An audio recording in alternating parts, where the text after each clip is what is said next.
the Raiders traded for Davante Adams, and Crazy. the Raiders got Davante Adams. The Packers ended up getting 2 picks, one in the first round and the second round. This year, it's picks number 22 My brother's a Packers and fan, too. 53. He's in pain. He's doing bad. Yeah. People talk about, the Packers didn't get much compensation for Davante, but they have to realize that Davante Adams was never going to play for the Packers ever again because, for one, he turned down more money from the Packers. The Packers were willing to give him more money, but he didn't want that. And he wasn't ever going to play on the franchise tag, which means that they virtually flipped the player who wasn't going to play on their roster for 2 picks. Really good picks. And then the Raiders gave him a 5-year, $142.5 million contract. Woo. He's virtually making almost $30 million a year.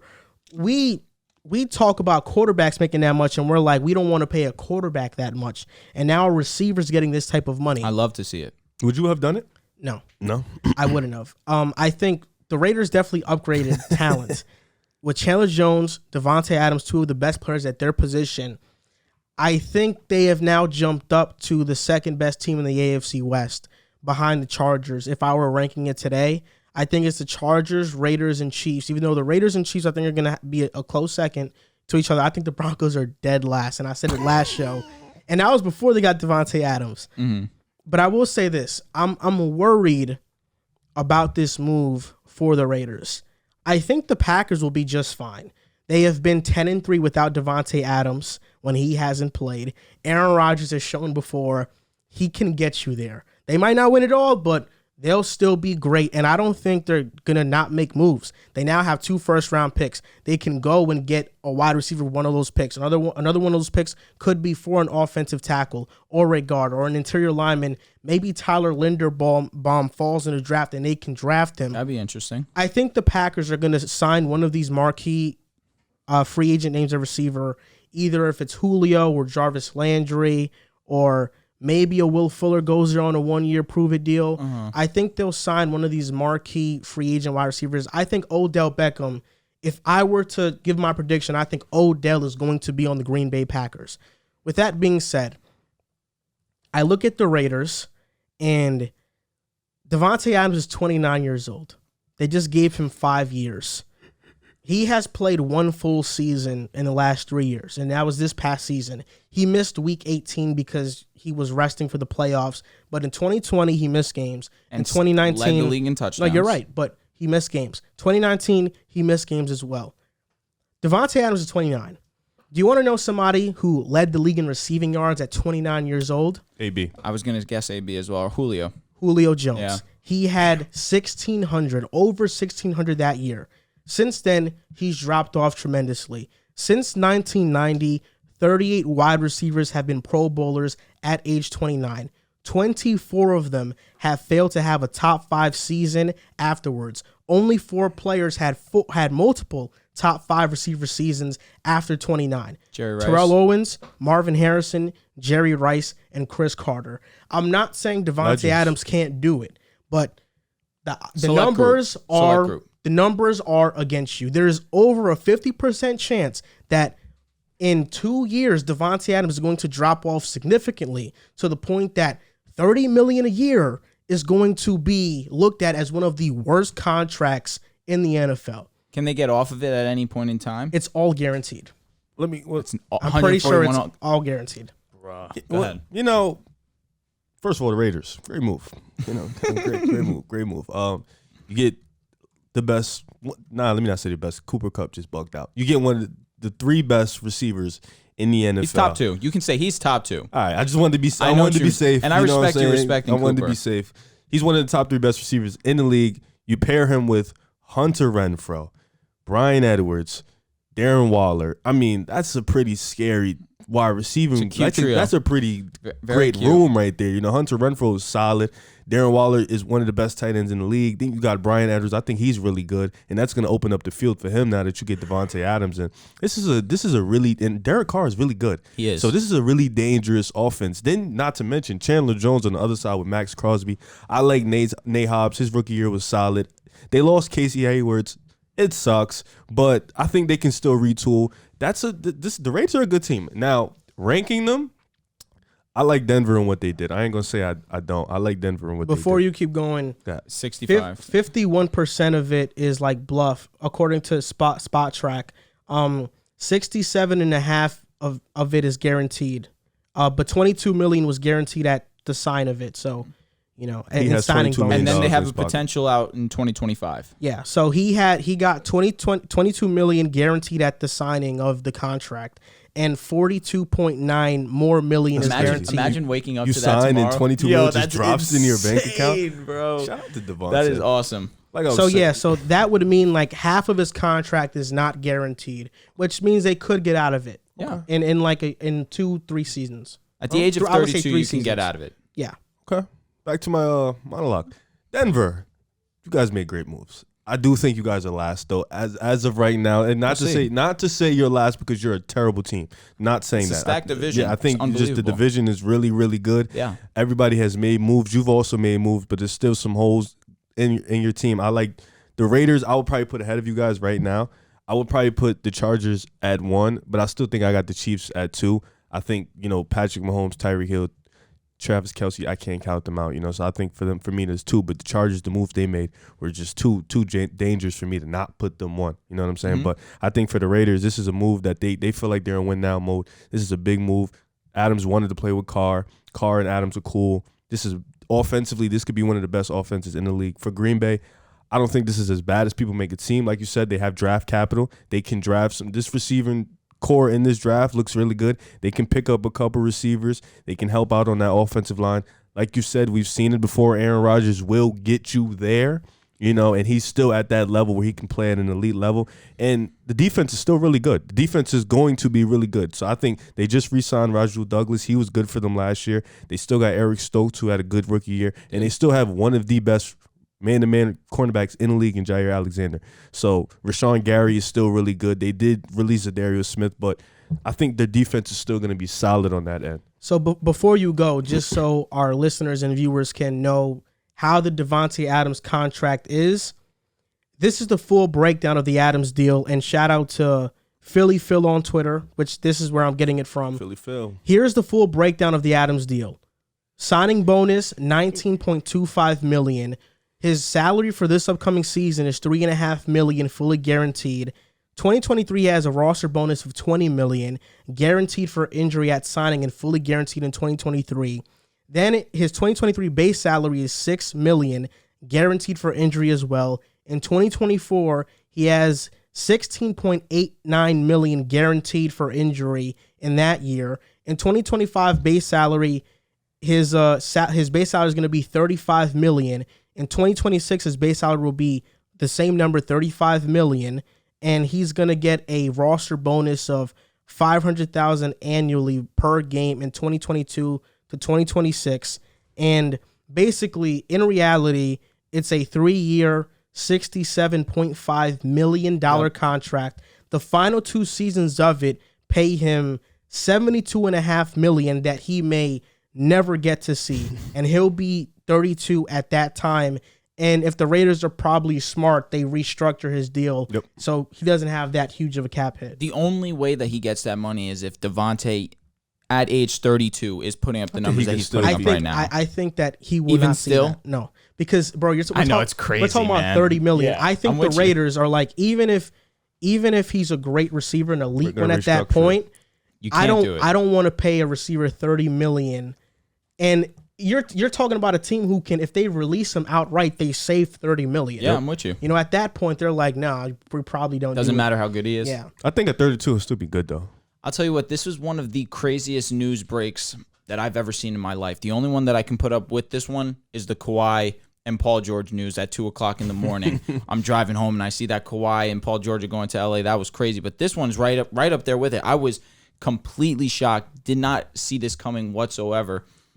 But it makes sense, really. Davante has been rumored to want to play with Derek Carr for the last couple of seasons now. And as the sooner we've gotten to Davante's free agent contract, the more and more that those talks started to come into light. But I never thought it would happen, especially with Rodgers, the way that he's been playing, the way that these two have chemistry. I never expected the trade to get done. But now here we are, and now the deal's done, and you can't go back if you're the Green Bay Packers. I'm not high on this move for the Packers. I understand what you're saying makes complete sense.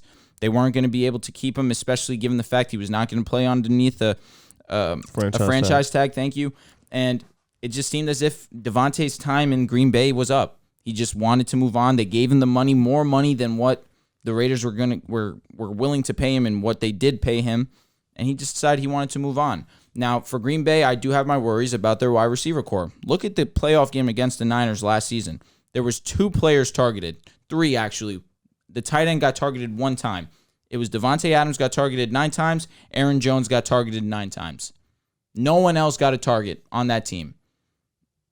This really does worry me for their wide receiver group. They have picks 22 and they have picks 28. No doubt about it, they need to draft wide receiver with one of these 2 picks. If they went and drafted a receiver with both of these picks, not the worst idea, but you're 100% right. If Linderbaum's there at 22, I contemplate taking him there and then potentially taking my wide receiver at 28. Rodgers will make anyone good. He's that great of a quarterback. There's no doubt in my mind. But if Jameson Williams there at 22, I'm not taking that risk. I'm taking him at 22. Jameson Williams is a special, special talent. And pairing him with Aaron Rodgers is just going to set him up for success later on in his career. But going into next season, I can't expect a rookie wide receiver to lead the team in receiving and it ultimately correlate to wins and automatically translate to them being Super Bowl contenders. Because I'm thinking big picture here. I have Aaron Rodgers coming in the back half towards the end of his career. I'm not looking at it in the sense of, oh, they just need to make the playoffs and I can respect it. You didn't sign this contract to compete for a playoff spot. You signed this contract to potentially win another Super Bowl or at least go to another Super Bowl. This move, in my opinion, completely takes that picture out for them. If they get an Odell, if they get a Julio, maybe my opinion can change. But as of right now, where it stands, where your wide receiver 1 is Allen Lazard, I have my concerns. And I feel like I'm justified in that. Now for the Raiders. They didn't have to do this to me. It's definitely painful. They made an amazing move for them right now in this current moment in time. Hunter Renfrow, Darren Waller, Davante Adams, like you mentioned, Josh Jacobs. It's a scary wide receiver. It's a scary weapons room, without a doubt. They're talented. Offensively, they're stacked. Offensive line, though, they still need some help there. You guys have the worst offense in the division. I'm going to agree with that right now. It's funny because that was the Broncos' calling card this entire time. Which is? Their offense, a quarterback would love to enter this offense because the weapons are so stacked, and that was your calling card. That was your pitch, and it's the worst in the division. Why you say it like that? Well, what he's saying is not completely wrong. You look at it in the sense you have of a good room, Tyreek Hill, Kelsey. Automatically, those two you have to respect. Juju's there now. Juju now joining the team does make things interesting. And Clyde. We'll see. He is mid. He is mid. He's still a good receiver. Darrell Williams outperformed him completely. He's all right, I still like CEH, though. You look at the Chargers, Keenan Allen, Mike Williams, Austin Eckler. That's amazing. They are established, which is why you have to give them their respect. Now you look for better. For sure. Right now, they're established. You have the Raiders. Wait. Cortland Sutton is not better than anybody there. Yeah, I see. He's better than Mike Williams. No, he's not. My God. Mike Williams is not that good. He really isn't. I'm looking at the Raiders. They're scary. Yeah. They're scary. They probably have the best. I can't go around it. But now Russell Wilson comes into our offense. You have Jerry Jeudy, Cortland Sutton, KJ Hamler, Tim Patrick, Javonte Williams. Albert O is going to show you what he's capable of this season. We have a solid offensive line that I don't think we're done making changes to. I think we are still going to make a play for a right tackle, named to become at a later date. Lyle so Collins. You would rank yours where? 2, 3, 4? We probably right now going Offense. into it. They're last. Like you can count offensive line too. They're last, bro. I would say we're third. They're last. Who's fourth? I would say the Chargers are fourth. They have a better offensive line than you guys. Their offensive line. They have a great offensive line. And Their offensive line's elite. They have better I'm ones. taking everything They into have better account. ones and twos. We'll see. And they have a better quarterback. They have a better running back. And they have a better running back by far. Don't do Javonte that. Williams is going to be better than him. He's going to be, but we're talking about right now. He could easily be better than him next We're talking season. about right now, today. Yes, but again, I'm projecting because that's what we're doing right now. I mean, if you're in projecting, 2022. Herbert's going to be better than Russell. So In hold the on. long So run, yeah. wait. So what he's saying is that he has the Broncos 3 off of assumptions. That's what you're saying. Correct. Off of assumptions and Projection. Projection. Off of no legitimate. Because that's what you're facts. doing. Bad projection. You're projecting. Projecting what? You're putting the Chiefs third off projecting that the Raiders are going to be great this That season. is true. You are doing that. Or it's because We're all projecting here. the I best didn't project. receiver in the NFL in Davante Adams and a top 3 slot and one of the best tight ends in Darren Waller and you're Josh saying Jacobs was a good back. You're saying the Chiefs, who have been in the AFC Championship game at least 4 straight seasons. I didn't talk about the drop to the Chiefs' third. offense though. I'm just saying they're I'm gonna drop saying to that third. because of their defense. They lost Charvarius Ward, which I think is a huge loss. That is the loss. Jaron Reed, Derek Nottie, not there. They didn't That's re-sign huge. Matthews. Tyrann Matthews probably not going to be Melvin back. Ingram, yeah. Tyrann Matthew, They he brought was in going to get a Justin big Reed. payday, but Justin Reed's not Tyrann Matthew. Yeah. No, it's going to be. It's in going to be. no world. What Russell said was 100% right. Every single AFC West game should be primetime television. It's must-watch television every single time we play. I think we will. All right, so that happened, and I will say this, though. The Raiders still have to improve their defense. I think Chandler Jones and Max Crosby Secondary is a great start. Their secondary, I'm not so low on. Okay. I think it's okay. Rock Ya-Sin is a starter. For sure, Nate forgot Hobbs they got him. is a really good slot. I think they have to upgrade that other corner. I like Rock Ya-Sin, but he's not a number one corner. Mm-hmm. Anthony Everett, they got him from Baltimore. He's not bad. Trayvon Mullen he's average. Trayvon Morgan? No, Mullen. Okay. Darius Phillips, who's coming from Cincinnati, he played well for Cincinnati in 2020. Didn't get much playing time in 2021, but he's a good corner too. And their safeties, Trayvon Merrick and Jonathan Abrams, they're good too. But I think their run defense isn't going to be that. I think it's going to be a bad run defense. Okay. And that's why I'm worried about them right now. Their offensive line, like you said, is not going to be very good. But Josh McDaniels is one of the best offensive play callers in the NFL. Because that's what he is. That's what he is. Last year, I have my concerns. I mean, you can have that, but last year, I think the knock on McDaniels is that, well, he has Brady, right? That's always a knock on him. Last year, he had a rookie quarterback. Last year, he had no elite weapons on the outside. The offensive line struggled early. They got better as of late. Agreed. Josh McDaniels, that offense was one of the better red zone offenses. They were one of the best offenses in general. They were one of the best third down offenses, and that was with a rookie quarterback. So that to me tells me that Josh McDaniels, now that you have established players and you have legitimate threats, and Derek Carr, who's a great one, McDaniels' offense is all about processing stuff pre-snap and making reads that way.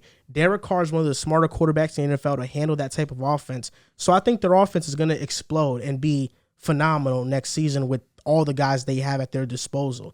I don't think the offensive line is going to be that big of a deal come the regular season. Okay. And I think they'll draft players to hopefully fill those holes. Hopefully Leatherwood can be good because he was really bad last year. But the Raiders are in a good position. Short term, I think this is great for them. There's no doubt about it. I have some of my concerns long term, paying somebody that much. But that's all depending on where Adams is in a couple years. He could very well still be elite. There's no doubt about it. So it all really depends on that. But this move definitely, for me, bumps them up to second in the division. I think the Chiefs, taking into account the slow start they had in 2021, the defense wasn't good. I don't know. It's like there's some gray area for me with that. And I think usually when you talk about teams that are dynasties like the Chiefs that go on these runs where they go to Super Bowls and AFC championships, it usually stops by the 5th year. And we're getting closer to that time mark. Yep. So this might be the season where the Chiefs do drop off, but they could very well be the best team in this division. I think this division, it wouldn't surprise me if the Chargers, Raiders, or Chiefs finish first. The only team that would surprise me is with the Broncos. If you guys finish first, I would be shocked. We're the most complete team. I would be very surprised if the Broncos Chargers are really complete. You think all four make the playoffs? Yeah, I think all four make the playoffs. Yeah, but the Broncos are the only team that would shock me, bro. Why is that, though? We're awesome. Mid. Not as awesome as the other Russell's teams. going to remind everyone why he is a top 3 quarterback in the league. No bias aside. Top 3? He was number 2 at one point, man. That was a minute ago, though. Not really. bias It was aside. 2-3 seasons. I was like, that had to be like 3 seasons ago. Lamar, when he was never better than Mahomes, Brady, Aaron. Never. When Lamar won MVP, and he was the number 1 quarterback, the number 1 player in the NFL. What year was that? 2019, correct? Didn't Mahomes win the Super Bowl 2019? Russell Wilson was number 2. Yes, and they had Mahomes at 4. You're talking about the NFL top 100. All right. I mean, that takes a lot into account. Bias aside, I know it's hard for you to envision a reality where you're not a Broncos fan. You're trying to take me out of that mode right now. But if you weren't a Broncos fan, which of these 4 teams, ranking in order, would you be most excited to see play? The Broncos. I mean that wholeheartedly. I'll say the Chargers. How many times has a Bronco fan, not just me, a Bronco fan said, if we had a quarterback, the team would be different? Of course, I'm a Bronco fan, so I'm saying that. I've said that to you guys so many times. I'm not the only one. You'll see it. You see it in every single comment section of every TikTok we post on Denver. If we had a legit quarterback, we would be a real contender, a real threat. Let's see. So now we get Russell Wilson, who is a prime-time elite quarterback option. So we got to be must-watch television. So let's do this real quick then. So the AFC West, we know, is stacked. So let's rank these teams in order from the team we're most excited to see watch next season versus the least excited we are to see watch, even though they're all exciting. Number 1, the Raiders, getting Davante Adams and Josh McDaniels now being the play caller. That's going to be huge. Number 2, the Broncos, just because of the Russell Wilson addition. Even though, like, on a consistently, I would like to watch the Chargers and Chiefs over the Broncos more, but I'm anticipating the Broncos playing, like, if it's between on Sunday, if all games are going on at the same time and it's the first game of the season, I'm tuning into the Broncos one first just to see Russ play. For sure. The Broncos are number 2. The Chiefs, for me, are number 3 because they got Juju, and the Chargers are 4 because Chargers are virtually going to have the same team they had last season, so I already know how that looks like. For me, the most exciting team to watch next season for the AFC West is going to be my Denver Broncos. We bring in Russell Wilson, completely changed the look and the landscape of how we're projecting the Broncos season in 2022-2023 season. They've got to be number 1 for me. Number 2, Las Vegas Raiders. You bring in Davante Adams to pair with Hunter Renfrow, Darren Waller, Derek Carr. It's going to be an offense that is going to be prolific. They're going to be very exciting to watch. I have to give them their respect. Number 3 for me is going to be the Chargers.